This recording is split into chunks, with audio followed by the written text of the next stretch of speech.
Quero abraçar amigos e irmãos que estão conosco hoje, agradecer a presença de vocês com muito carinho, dizer que todos são muito bem-vindos.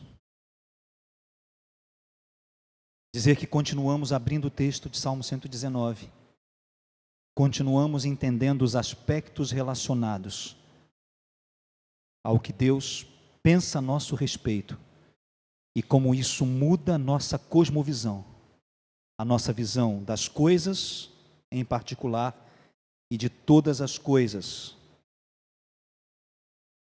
começando pelos meus sentimentos, indo aos meus relacionamentos, as situações que eu não consigo controlar que estão ao meu entorno e até as situações onde nós somos perseguidos sem motivo, confrontados em nossa fé e esperança pelo sistema que não pensa em linha com o que Jesus pensa.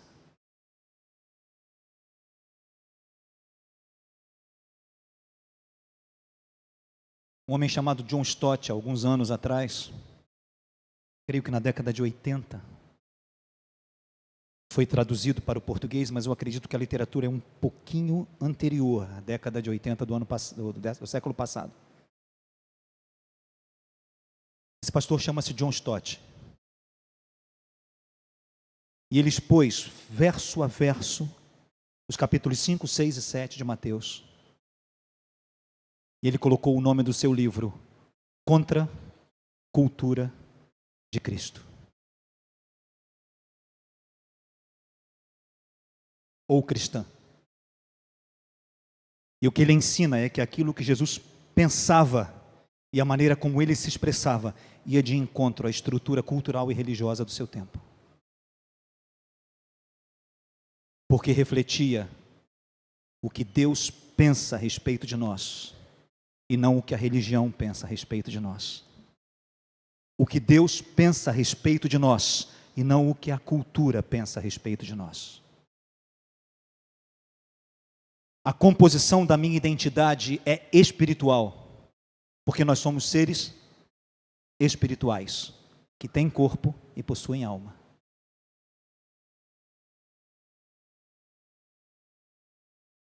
O que nos define não são as nossas relações, o que nos define é a nossa postura e a nossa posição espiritual. Quem somos? Quem somos em nosso espírito define o que nós pensamos em nossa mente e o que nós fazemos em nossas atitudes. Ok? Vamos começar então abrindo o entendimento onde paramos na semana retrasada. Semana passada nós fizemos uma costura entre os dois ambientes, o ambiente do Salmo 119 e o ambiente da revelação de Jesus em Cristo, da revelação de Deus em Cristo, onde o Verbo se fez carne e habitou entre nós. Tudo que Deus pensa a meu respeito fez-se carne em Jesus. Ele é a palavra encarnada, entabernaculada, feita gente. Mais do que Logos, ele é rema, porque ele vive o Logos. Tratamos disso na semana passada, um engano, um pequeno desacerto que nós temos no entendimento do que seja a expressão rema, que é utilizada principalmente no livro de João, que trata em relação à palavra. Há dois termos gregos, logos e rema, ou rêmata.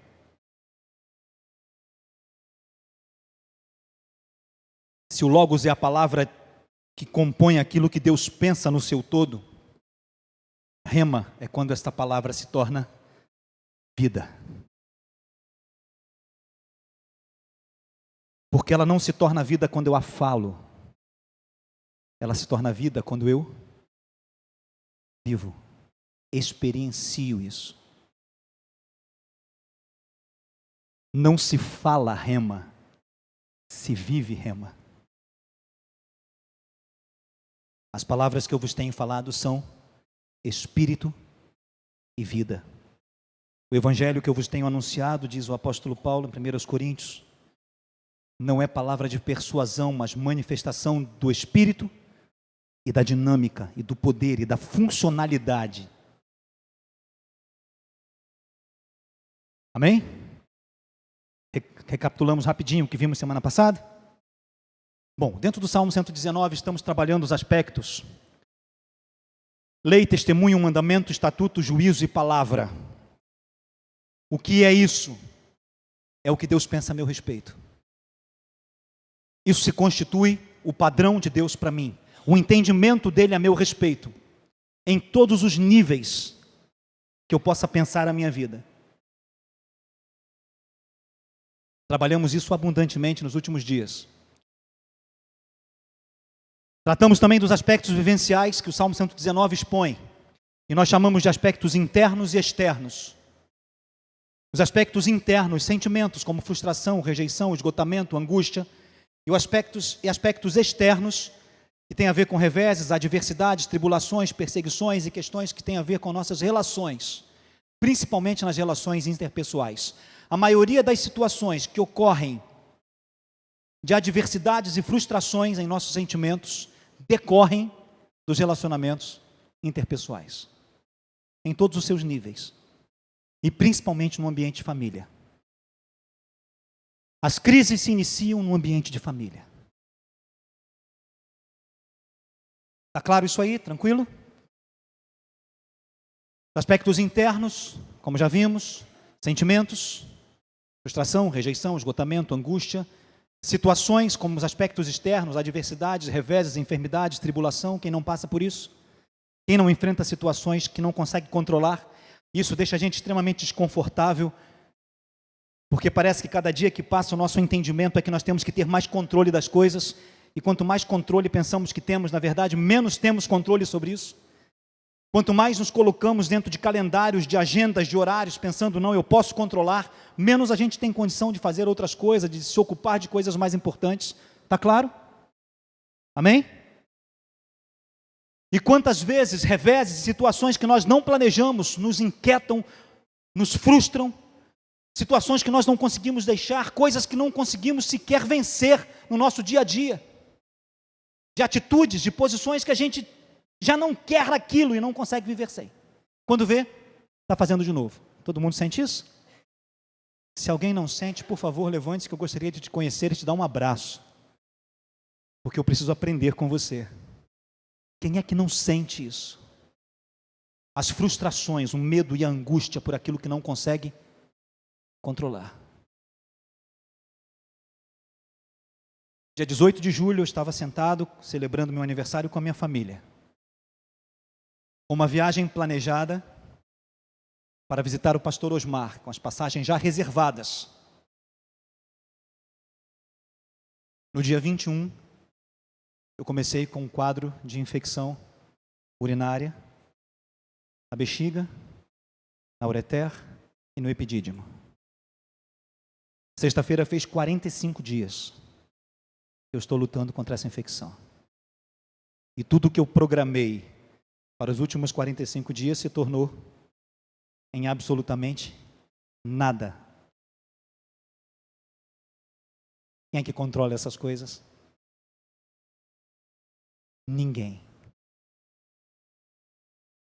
Eu, como um bom sanguíneo em meu temperamento, descobri que meu grande terror de avião era saber que eu não controlava absolutamente nada. Eu sentava naquele charutão, colocava o cinto de segurança e eu não podia fazer nada se alguma coisa extraordinária acontecesse.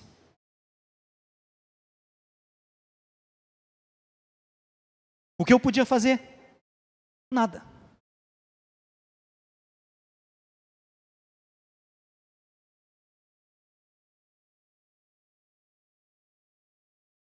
Mas esses dias eu estava no meu carro e quase fui atropelado por um caminhão e também não pude fazer nada, a não ser fechar os olhos e clamar o sangue de Jesus. Quase um caminhão passa por cima de mim, na contramão. O que você controla? Nada.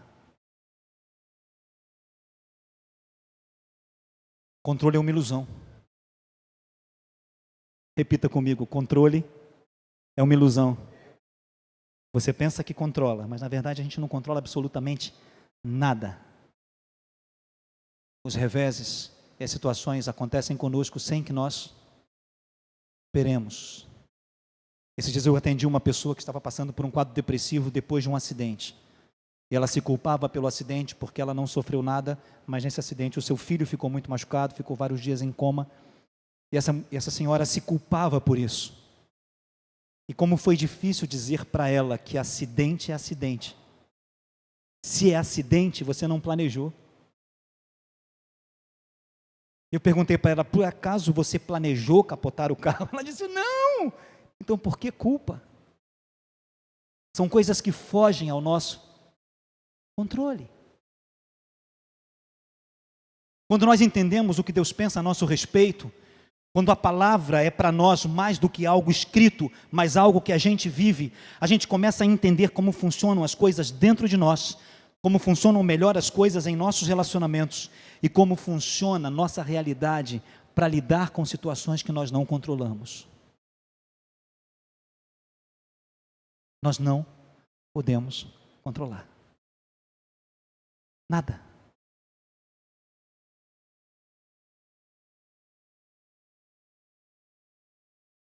Outro aspecto, e o quarto desses aspectos, é o aspecto de conflitos espirituais. Nos conflitos relacionais a gente encontra amarguras, ofensas, acusações, mentiras, coisas do dia a dia que nos machucam, que nos ofendem e que fazem parte de todo o relacionamento. E os aspectos de conflitos espirituais. Nesses conflitos espirituais nós estamos estudando mais especificamente, vai lá Juju, os aspectos da perseguição. O que é perseguição? É quando nós sofremos circunstâncias que não foram causadas por nossas atitudes, onde nós somos perseguidos sem uma causa, sem um motivo que eu tenha provocado. Salmo 119, 78, 157, 161 falam exatamente disso. Me perseguiram sem causa, os príncipes se levantaram contra mim sem causa, sem motivo. E nós estamos estudando um conflito de cosmovisão, porque a realidade de sermos perseguidos está intimamente ligada com o fato de nossas posições espirituais estarem em conflito com as posições do que a Bíblia chama de cosmos, mundo, sistema, que comanda a maneira de pensar de um tempo, que definem as regras e destrói o conceito de certo e errado e relativiza tudo.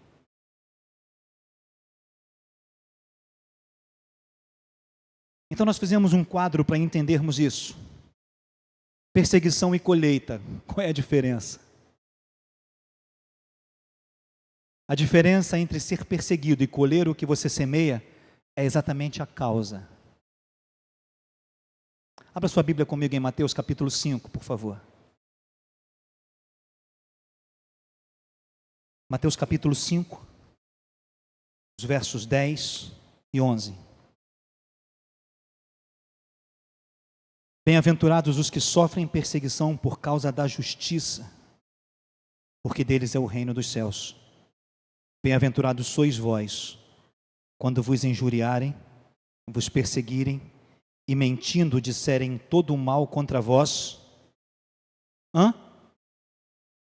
por causa de mim. Jesus diz, por minha causa.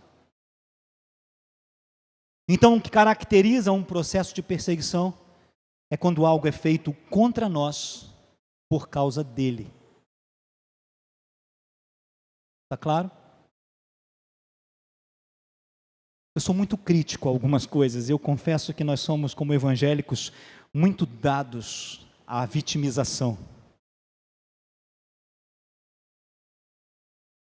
Somos perseguidos. Somos mal entendidos. Não, na verdade nós somos arrogantes. Nós achamos que somos as meninas dos olhos de Deus e que ninguém mais presta a não ser os evangélicos.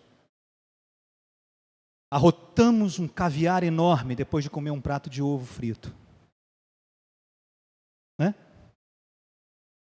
Porque nós temos a graça de Deus, porque nós temos a palavra de Deus. Se nós vivêssemos mais de 10% disso, se nós vivêssemos 10% do que falamos, se o nosso gogó se transformasse em 10% de vida, seria muito mais fácil.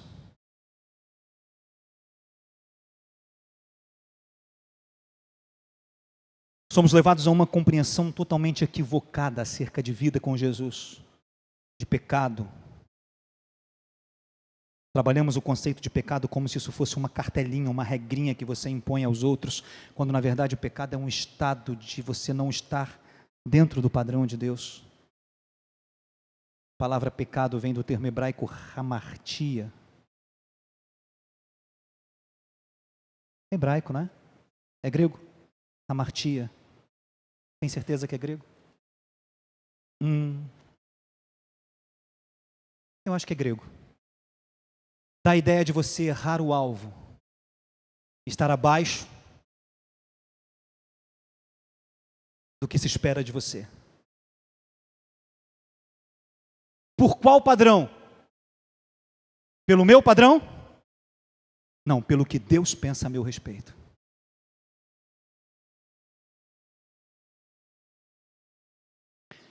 Primeira de Pedro 3,14. Vamos dar uma olhadinha? Mas ainda que venhais a padecer por causa da justiça, bem-aventurados sois, não temais as suas ameaças, e nem vos turbeis, perseguidos por causa da justiça, perseguidos porque somos parecidos com Jesus, ou porque lutamos por isso. 1 de Pedro, capítulo 3, 16 e 17. Tendo uma boa consciência para que naquilo em que falam mal de vós, como de malfeitores, fiquem confundidos os que blasfemam o vosso bom procedimento em Cristo. Melhor é que padeçais fazendo o bem, se a vontade de Deus assim o quer, do que fazendo o mal. Padecer por fazer o bem. Perseguição ocorre quando o que sofremos é por causa de Jesus e quando padecemos por fazer o que é bom.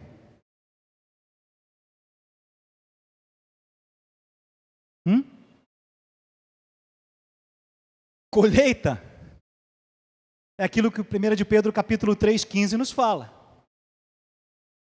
Oi?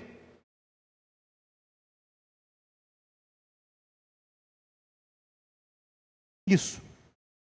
Corrige para mim, Juju. 1 de Pedro 4, 15.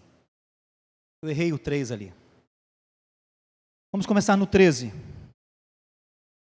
Mas alegrai-vos no fato de serdes participantes das aflições de Cristo, para que também na revelação da sua glória vos regozijeis e alegreis. Se pelo nome de Cristo sois vituperados, bem-aventurados sois, pois sobre vós repousa o Espírito da glória de Deus, da glória e de Deus. Que nenhum de vós padeça como homicida ou ladrão, ou malfeitor, ou como quem se intromete nos negócios alheios. Entretanto, se padece como cristão, não se envergonhe, antes glorifique a Deus por este nome.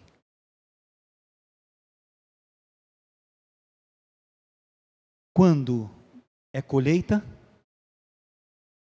Quando somos perseguidos por ser homicida, ladrão, malfeitor ou intrometido, ou nos metermos nos negócios alheios. Semana retrasada trabalhamos bastante isso. Como é forte uma tendência de que nós como igreja temos que ditar padrão. O nosso padrão é Cristo, não há outro. Como é forte entre nós o discurso de que nós temos que manter a identidade da igreja intacta.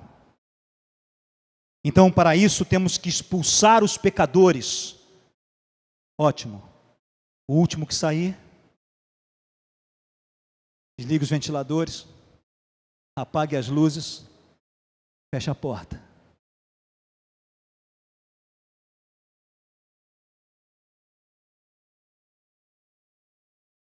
Isso não significa que devemos viver a nossa vida com pecados ativos.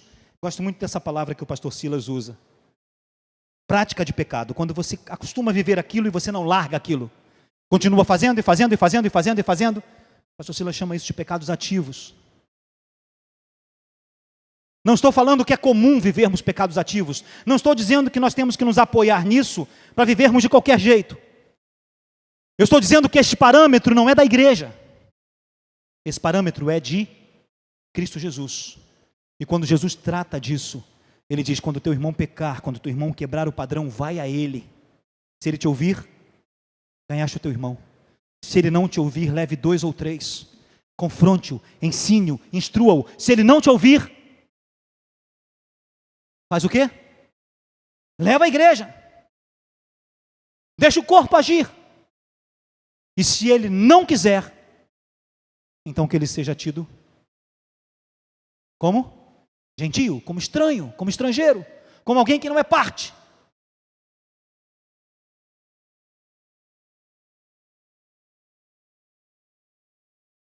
Esse discurso de segregação, esse discurso de classes de crentes, esse discurso de classes espirituais, isso me enoja.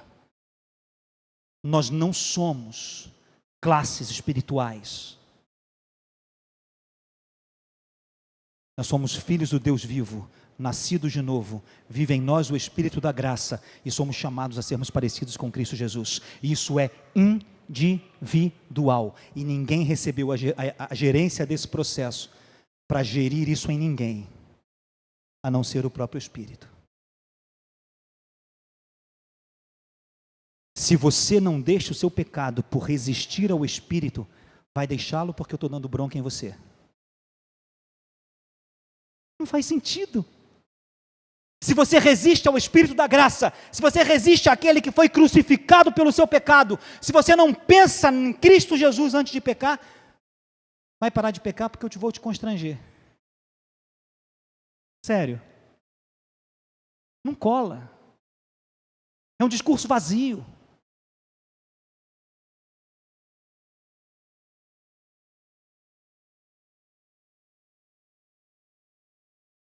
A maneira como o apóstolo Paulo trata isso na segunda carta de Coríntios é impressionante. Ele vai dizer, uma vez vos escrevi, na segunda vez, no capítulo 13, já estive convosco, já falei para vocês, eu vou dizer uma coisa, se eu voltar de novo a me encontrar com vocês, e a coisa estiver do mesmo jeito, eu não pouparei vocês.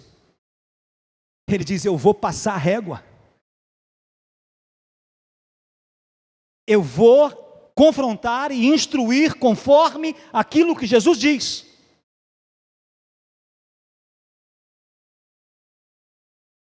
A insistência e a persistência em confrontar não é para pôr para fora, é para que haja arrependimento e mudança constante de atitude. Amém? Está claro isso? Ninguém recebeu uma procuração de Deus para ser gerente sobre o pecado de ninguém. Como se aquilo que eu faço, eu tivesse que prestar conta disso a você, ou você tivesse que prestar conta disso a mim. Quando o autor de Hebreus trata as consequências do nosso pecado depois de conhecermos Cristo Jesus, ele diz que nós pisamos o quê? O sangue de Cristo que nos purificou. E nós negamos o seu sacrifício e fazemos agravo, ofensa ao Espírito da graça. Quando você peca, você não me ofende, você ofende ao Senhor. Quando o Michael ministrou sobre nós o tribunal de Cristo, nenhum de nós recebeu nenhuma procuração dele para nos assentarmos para julgar ninguém. Pelo contrário, devemos estar cientes de que vamos prestar contas a ele. por tudo o que fizermos ou fizemos. Está claro? Por que estamos tratando isso? Porque quando colhemos os resultados da nossa própria atitude, isso não é perseguição, e às vezes nos fazemos de vítima. Estamos cheios de amargura pelos outros, somos maltratados, eu estou sendo perseguido. Não, você está colhendo o seu fruto. Você é rebelde com o seu pai, com a sua mãe, você é rebelde com o seu esposo, aí você colhe a rebeldia dos seus filhos, você diz, nossa, meus filhos estão sendo injustos comigo. Não, você está colhendo o que você semeou. Está claro isso, queridos?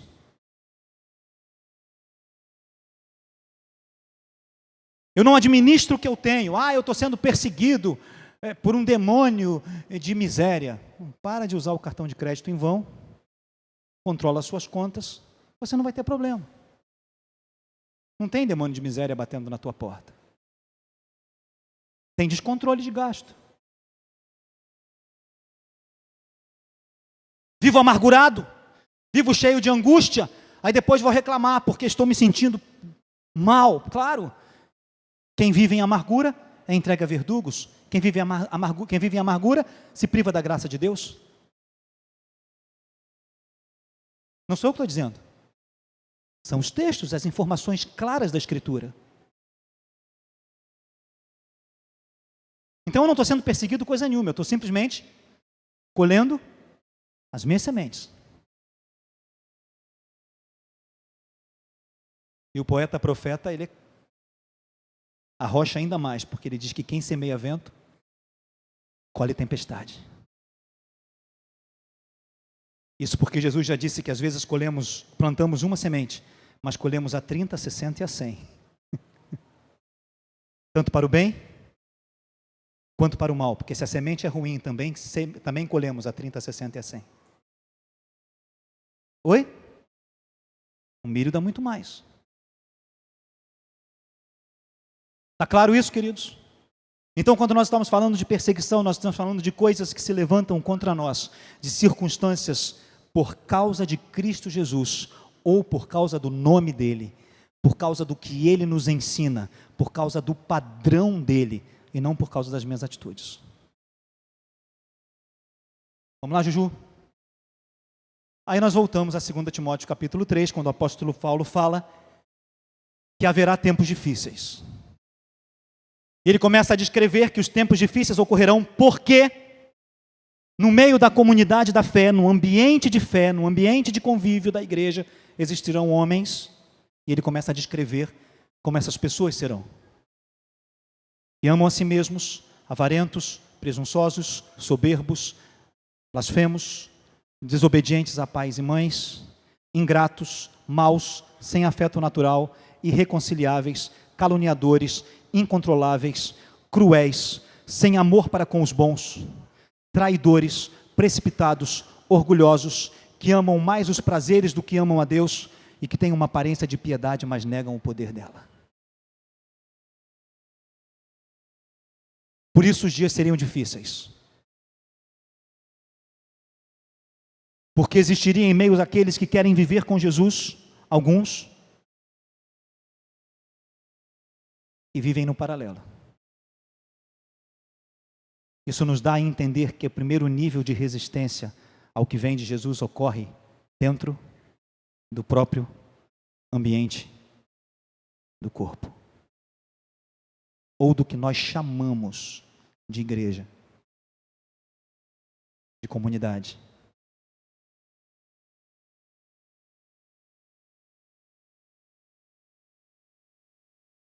A dificuldade com coisas mínimas.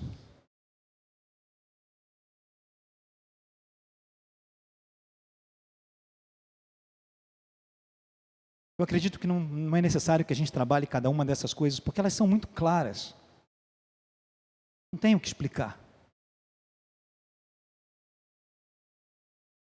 Vamos ler de novo? Juntos. Que amam a si mesmos, avarentos, presunçosos, soberbos, blasfemos, desobedientes a pais e mães, ingratos, maus, sem afeto natural, irreconciliáveis, caluniadores, incontroláveis, cruéis, sem amor para com os bons, traidores, precipitados, orgulhosos, que amam mais os prazeres do que amam a Deus, que têm uma aparência de piedade, mas negam o seu poder.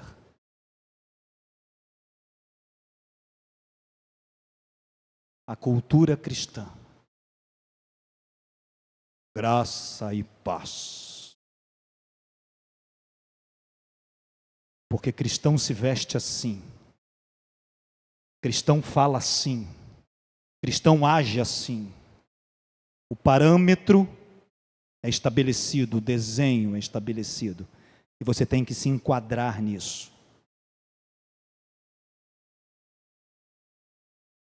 A aparência é de piedade. Mas o poder, a dinâmica, a vida, nega o que a boca fala.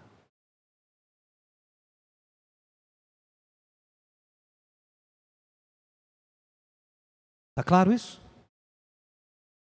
O primeiro ambiente de perseguição é dentro da comunidade, entre aqueles que não são parecidos com Jesus. E o fato de sermos parecidos com Jesus incomoda aí.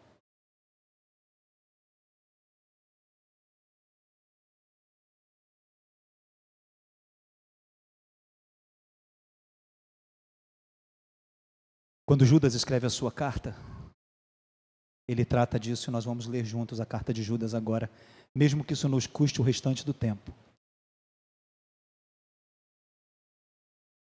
Judas capítulo 1 só tem um capítulo de 1 a 25.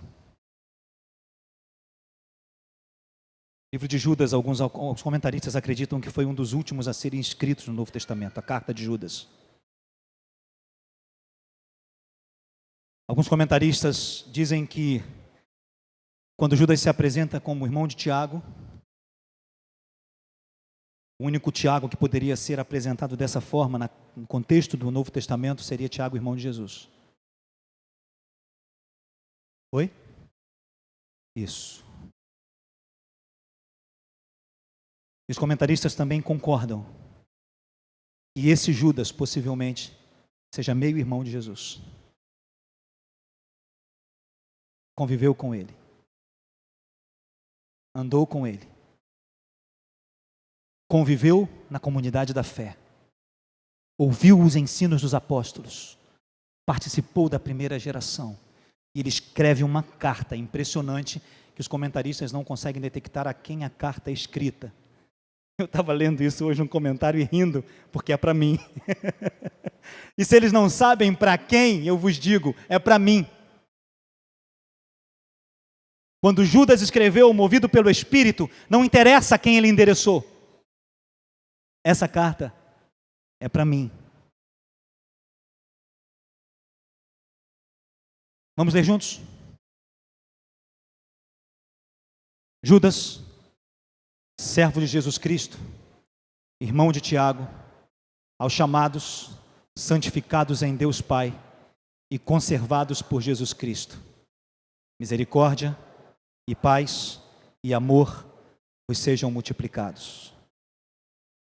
Amados, procurando eu escrever-vos com toda a diligência acerca da salvação comum, tive por necessidade escrever-vos e exortar-vos a batalhar pela fé que uma vez foi dada aos santos. Por favor, vamos ler juntos. Porque se introduziram alguns que já antes estavam escritos para este mesmo juízo, homens ímpios, que convertem em dissolução a graça de Deus e negam a Deus, único dominador e Senhor nosso, Jesus Cristo. Mas quero lembrar-vos, como a quem já uma vez soube disso, que havendo o Senhor salvo um povo, tirando-o da terra do Egito, destruiu depois os que não creram. E os anjos que não guardaram o seu principado, mas deixaram a sua própria habitação, reservou na escuridão e em prisões eternas, até ao juízo daquele dia ou daquele grande dia.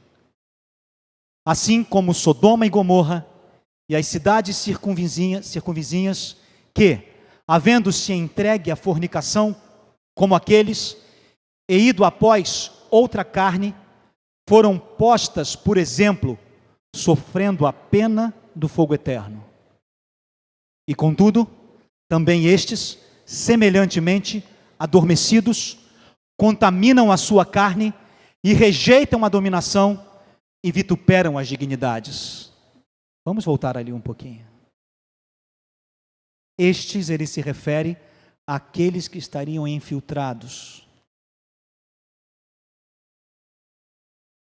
E ele diz que estes que estariam no meio da igreja, que são ímpios, que não têm temor do Senhor, rejeitam as autoridades e envergonham a dignidade.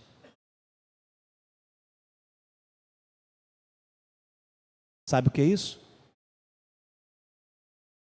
Não tem respeito por ninguém.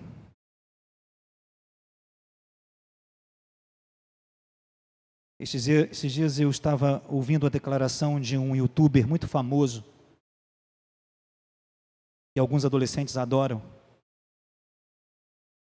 e alguns adultos idiotizados também.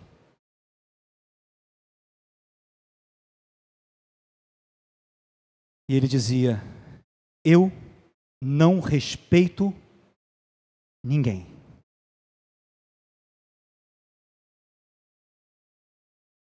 Um indivíduo que vive sem noção de respeito é o indivíduo que vive sem noção de limite. E quem não tem limite já encerrou o castigo em seu próprio corpo. Porque não ter limite é o pior de todos os castigos.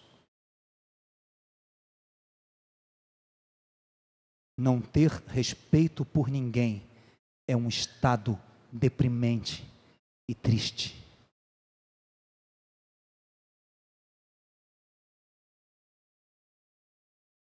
Porque a essência do Evangelho é considerar ao outro superior a si mesmo.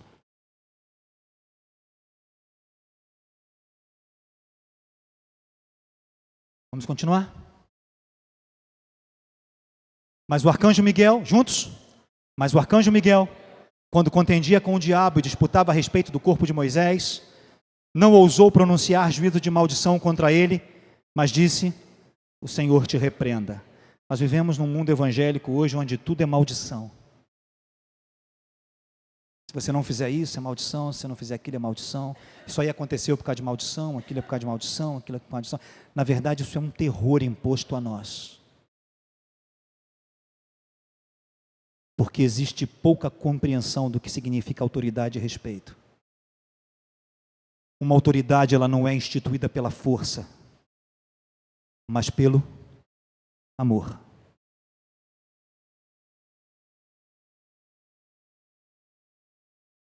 Por isso o Evangelho é uma contracultura.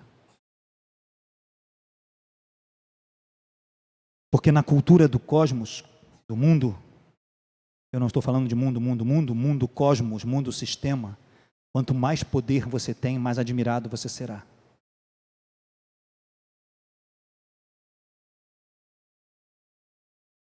Ouvi um depoimento esses dias muito interessante de um indivíduo envolvido na política nacional que está preso. E perguntaram para ele por que tudo isso. E ele disse: tudo isso é por causa do poder. Não é o dinheiro, é o poder. É a esfera de controle. Entendem?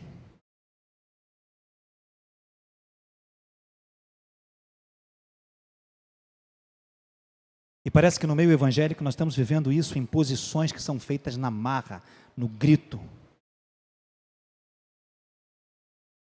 Ou você me respeita porque eu sou autoridade.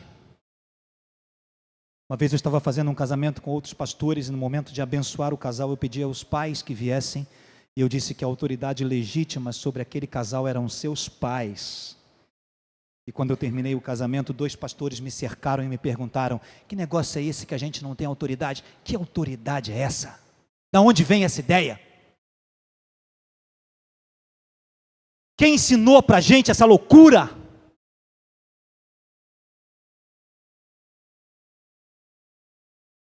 O texto bíblico diz que aos pastores nós devemos respeitar e imitar a fé. Significa que o indivíduo tem que viver de tal forma que você olhe para ele e diga: puxa, eu queria fazer do jeito que você faz, eu quero tentar ser parecido com Jesus assim como você é. O apóstolo Paulo disse: sede meus imitadores como eu sou de Cristo, e o Espírito de Cristo é mansidão.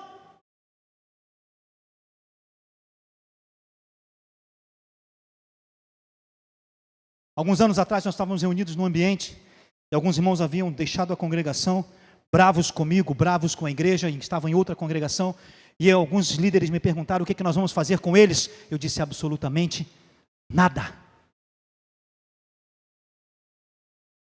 Não se trata rebelião. Rebelião por si já é um estado de miséria que não precisa ser agravado por nada. Entendem isso?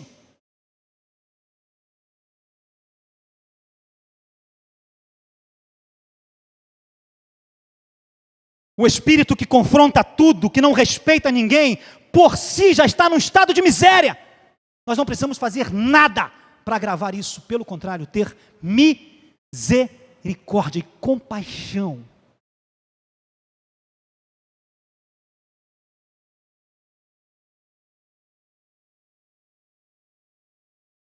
Um dia eu vou expor esse texto, tratando do arcanjo Miguel e da disputa do corpo de Moisés. Por enquanto fica uma pulguinha atrás da orelha de vocês, se é que vocês não entendem o que está aí. Vamos lá? Juntos? Estes, e ele volta lá, aqueles que estão infiltrados, porém, dizem mal do que não sabem, e naquilo que naturalmente conhecem, como animais irracionais, se corrompem, falam do que não entendem, emitem conceito daquilo que não compreendem. É impressionante isso.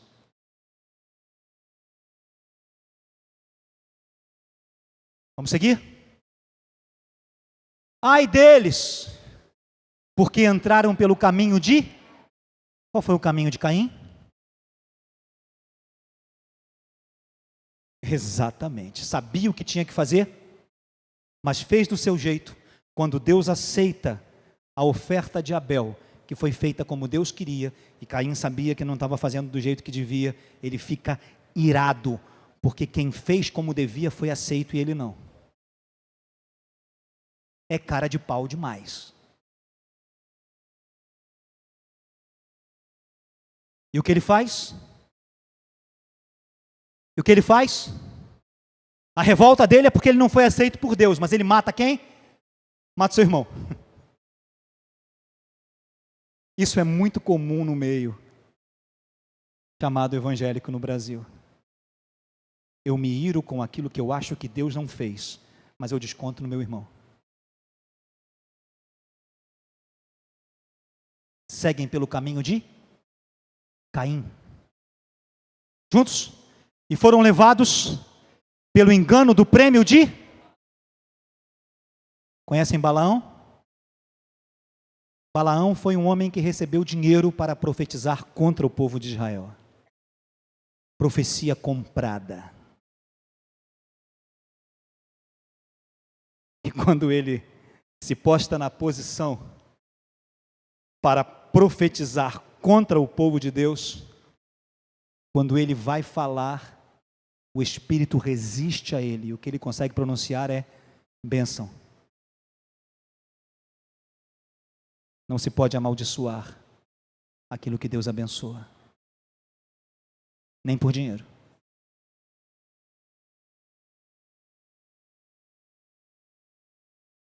O que mais me entristece é que lá embaixo você vai observar que Judas está falando de lideranças religiosas, daqueles que deveriam estar cuidando, apacentando, amando, tratando, e muitos estão se vendendo.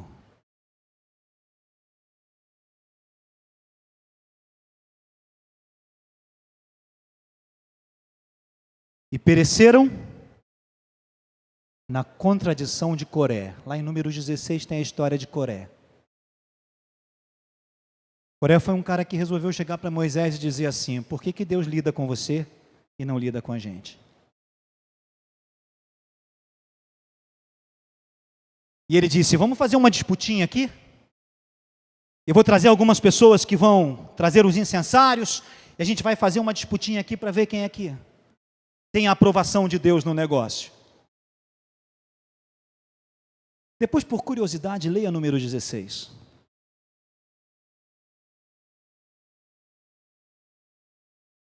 Um indivíduo que questiona o inquestionável.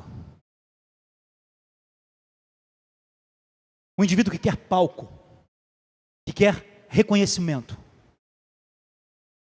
Um indivíduo que não está preocupado com a vida das pessoas. Ele está preocupado com a sua própria imagem.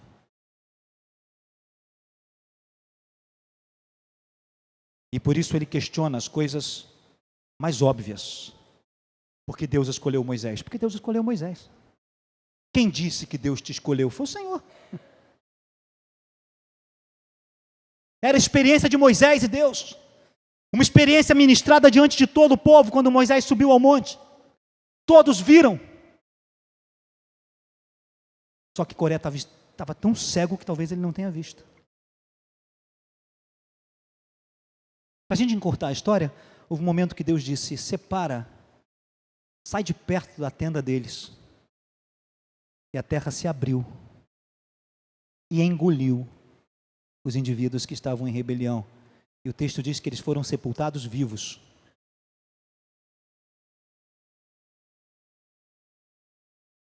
Pelo próprio Deus.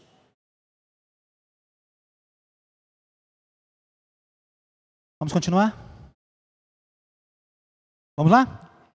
Estes são manchas em vossas festas de amor, nos ajuntamentos do primeiro dia da semana, banqueteando-se convosco, apacentando-se a si mesmos sem temor.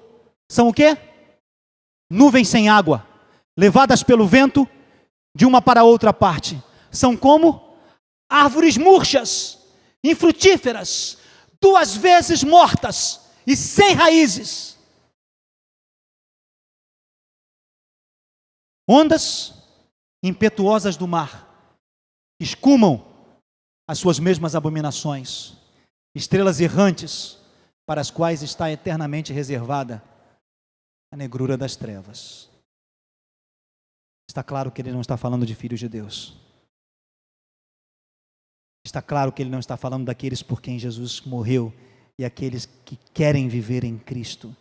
Ele está falando daqueles que se infiltram no processo. E esses são os elementos de perseguição. Entendem? Vamos continuar? E destes, juntos, e destes profetizou também Enoque, o 7º depois de Adão, dizendo: eis que é vindo o Senhor com milhares dos seus santos, para fazer juízo contra todos e condenar dentre eles todos os ímpios por todas as suas obras em piedade. Isso é claro. Haverá um tribunal e todos darão conta diante dele. Que impunemente cometeram, juntos, e por todas as duras palavras que ímpios pecadores disseram contra ele. Estes são murmuradores, queixosos da sua sorte, andando segundo as suas concupiscências, e cuja boca diz coisas muito arrogantes, admirando as pessoas por causa do interesse. Mas vós, amados, lembrai-vos das palavras que vos foram preditas pelos apóstolos de nosso Senhor Jesus Cristo, os quais vos diziam que nos últimos tempos haveria escarnecedores que andariam segundo as suas ímpias concupiscências. Esses são os que causam divisões, são sensuais e não têm o Espírito. Uma correçãozinha no entendimento, a expressão sensuais, eu até hoje não entendi por que essa tradução. A expressão original, psíquicos, não tem nada a ver com sensualidade. Tem a ver com aqueles que produzem na alma o que deveria ser produzido no espírito. Almáticos.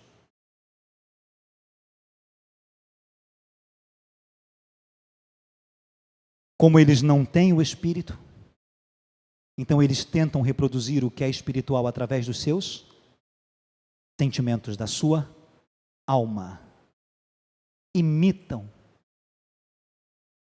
mas não têm essência. Judas não está falando de filhos de Deus.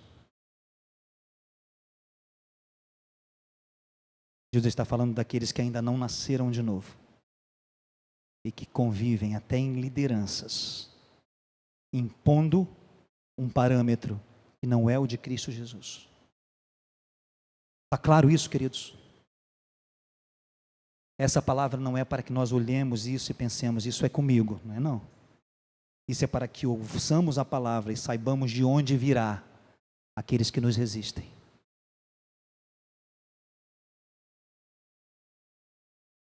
De onde começará a incompreensão, as críticas. Quanto mais você quer ser parecido com Jesus, talvez mais incompreendido você seja, por quem não tem o Espírito. Porque quem não tem o Espírito, só discerne o que é do seu próprio Espírito. Mas quem tem o Espírito de Deus, discerne bem todas as coisas, e por ninguém é discernido. Amém? Judas não está descrevendo o estado daqueles que querem viver em Cristo Jesus. Ele está descrevendo o estado daqueles que são joio em meio ao trigo. Repitam comigo: joio em meio ao trigo. Esta palavra não é para que você se espelhe no que Judas diz, é para que você identifique de onde virá a resistência e porque os últimos dias serão difíceis. Porque esses caras negociam o reino e negociam a santidade e negociam a relação com Jesus pelos ritos mais mirabolantes e estrambólicos.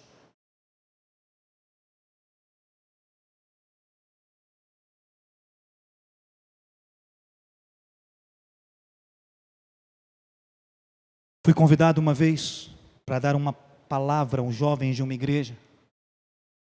E houve um momento que terminou, e o líder dos jovens pegou a palavra e disse: irmãos, não esqueçam que hoje nós estamos começando a nossa campanha dos 7 sabonetes.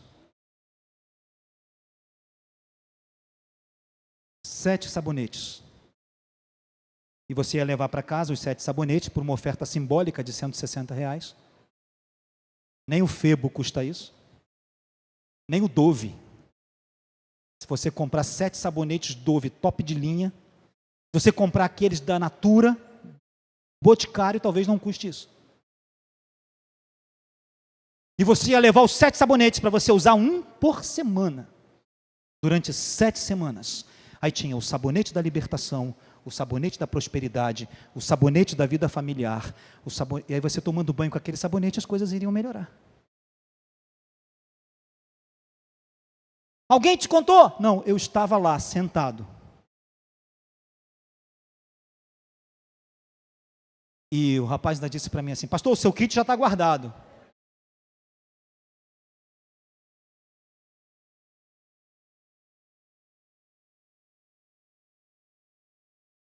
Claro que não.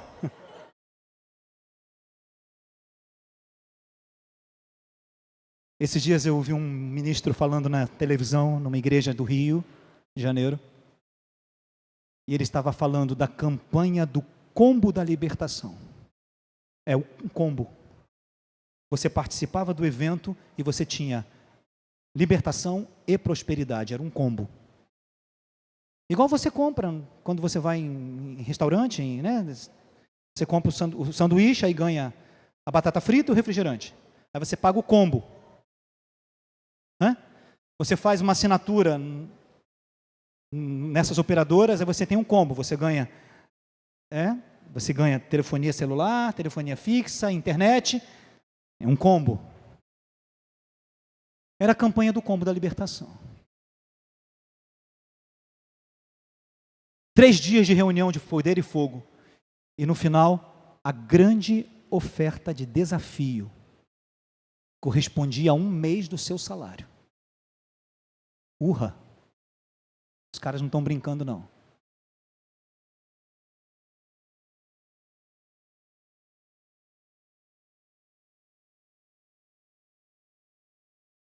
Eu também já ouvi. Eu já ouvi na internet o detox da vida plena. Aí você tomava na igreja aquela coisa e você saía de lá desintoxicado do pecado, e para viver uma vida plena. A gente está rindo, mas é para chorar. É para chorar. Porque isso está infiltrado na mente, no coração da grande maioria das pessoas. Ah, você está criticando outras igrejas. Não estou criticando ninguém, não. Abrindo a verdade acerca do que está escrito em Judas. Indivíduos que escarnecem do Evangelho de Jesus, que tem a ver com arrependimento e perdão, que tem a ver com vida e respeito e interação uns aos outros. Estão entendendo o que eu estou tentando mostrar?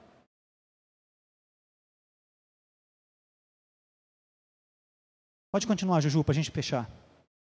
Mas vós, amados, juntos, edificando-vos a vós mesmos sobre a vossa santíssima fé, orando no Espírito Santo, conservai-vos a vós mesmos no amor de Deus, esperando a misericórdia de nosso Senhor Jesus Cristo para a vida eterna. E apiedai-vos de alguns, usando de discernimento, e salvai alguns com temor, arrebatando-os do fogo, odiando até a túnica manchada da carne, o pecado ativo, a prática contínua do pecado. E aí ele fecha. Ora, aquele que é poderoso para vos guardar de tropeçar e apresentar-vos irrepreensíveis com alegria perante a sua glória, ao único Deus, sábio, Salvador nosso, seja glória e majestade, domínio e poder, agora e para todo sempre. Amém. Está claro qual é a primeira frente que enfrentamos? Além de todo o sistema do cosmos que nós já trabalhamos, de todo o sistema de pensar do mundo, que nega o que é de Jesus e tem a ver com o espírito do anticristo, é o texto que vamos abrir na próxima semana, João, primeira carta de João, capítulo 1 e capítulo 2. Nega tudo que é Deus. Nega tudo que é Deus. Para que a nossa geração viva em paz com a sua própria consciência, é preciso matar Deus. É preciso que Ele não exista. Então as principais ideologias fazem isso, matam a ideia de um Deus vivo com quem você se relaciona. Para quê? Para que não haja nenhum problema na sua relação de consciência. Se não existe nenhuma relação com o divino, então não precisa haver nenhuma inquietação com a quem prestar contas. Faço o que quero, quando quero, do jeito que eu quero, porque a vida é minha. Para que a nossa geração viva em paz com a sua consciência, ela precisa eliminar tudo o que é Deus. E nós vamos abrir esse texto na semana que vem, para compreender como isso funciona. Quando, na verdade, o que Jesus nos propõe é exatamente o contrário.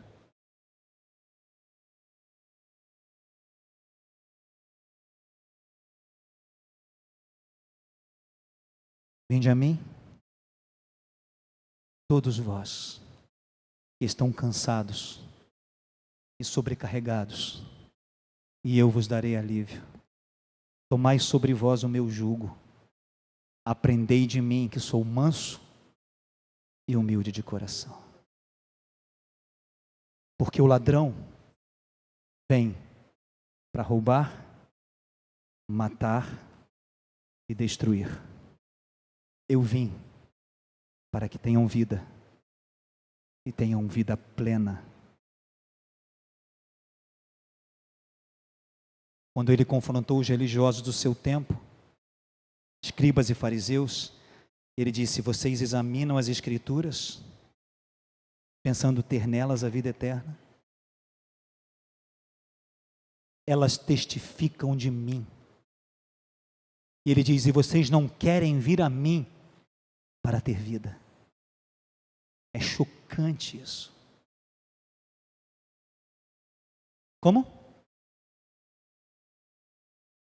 Pode declarar.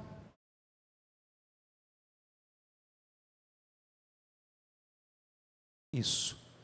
Depois que ele confronta os religiosos desse jeito, dizendo que eles buscam na palavra encontrar vida eterna, mas não vão a ele para ter vida, quando a palavra testifica dele, aponta para ele, como o Maicon falou muito bem, ele diz aos religiosos: mas eu sei que o amor de Deus não está em vós. O Evangelho de João, capítulo 5, verso 42. Pode ler para mim, Maicon. Isso, por favor. Espera aí só um pouquinho. Examinais as Escrituras, porque vós cuidais ter nelas a vida eterna, e são elas que de mim testificam, e não quereis vir a mim para terdes vida. Eu não recebo glória dos homens, mas bem vos conheço, que não está em vós o amor de Deus. Religiosos que não têm o amor de Deus, que criam as suas doutrinas, mas não vão a Jesus. Esse é o drama da nossa geração. Tempos difíceis.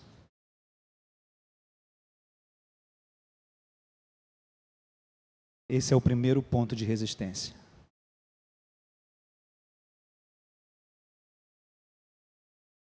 Está claro? Perseguidos por causa dele, porque queremos ser parecidos com ele, porque abraçamos a sua verdade e porque lutamos para viver segundo a sua palavra, segundo o seu Espírito.